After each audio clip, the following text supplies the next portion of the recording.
A child is gasping for breath because the air outside is poison. Just a few streets away, in the rich parts of town, the air is clean and safe. This isn't a movie, this is real life. And it's happening to millions of people right now.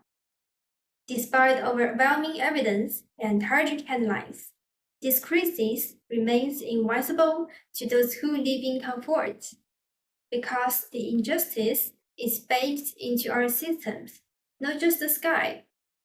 Air pollution doesn't hurt everyone the same way. It hits the poorest hardest.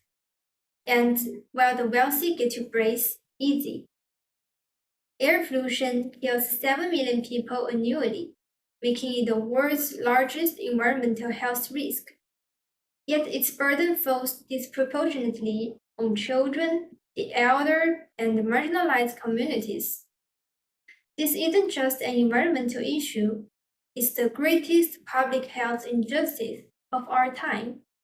If you breathe air, this issue affects you, but it destroys some far more than others. Good morning, everyone. My name is Yang Yaru.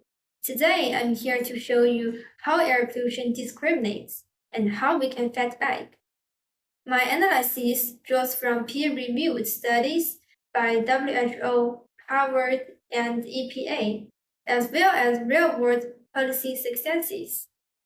We must recognize air pollution as systematic injustice and implement targeted solutions that protect our most vulnerable. Its unequal harm demands targeted solutions for health, justice, and our collective future.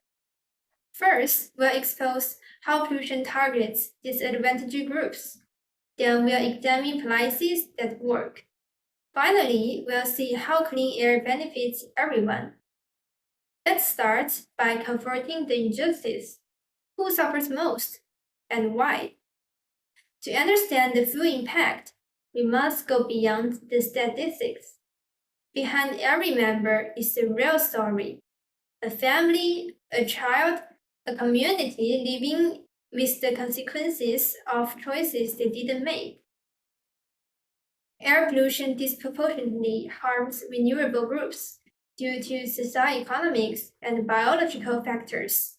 While it affects everyone, marginalized communities and children face greater health risks because of unequal exposure and psychological susceptibility.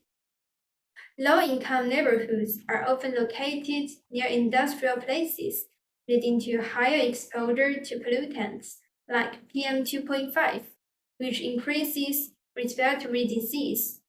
Children in highly polluted areas show higher rates of asthma and cognitive impairments due to developing lungs and brains.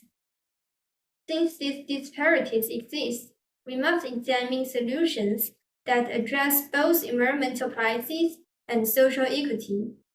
Implementing stricter industrial regulations and promoting green energy can significantly lower pollution levels in high-risk areas. Cities with stricter emission controls, like London's ultra-low emission zone, saw a 300 drop in nitrogen dioxide levels within a year. Renewable energy adoption in India reduced coal-related air pollution, preventing 100,000 premature deaths annually. This success proved that change is possible, but the benefits extend beyond health alone. Cleaner air not only saves lives, but also boosts economic productivity and reduces healthcare costs. The U.S. Clean Air Act saved $2 trillion in healthcare costs by preventing illness linked to pollution.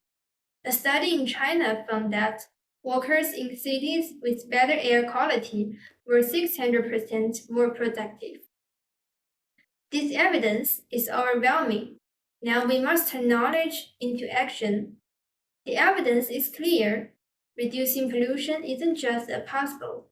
It's a win of health, economics, and equality. So where do we go from here? As we mentioned before, let's revisit what's at stake.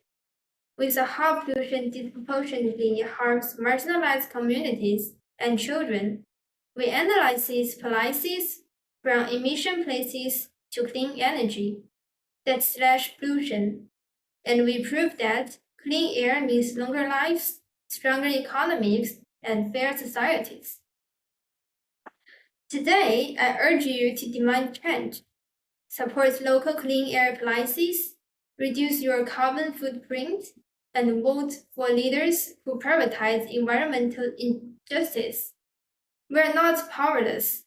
Every community, every citizen, and every policymaker have a role to play. The air we breathe connects us all, yet it's also dividing us by privilege, policy, and proximity. The air we share shouldn't be the death sentence.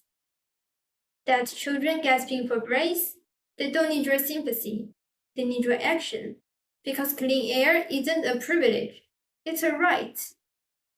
Thank you.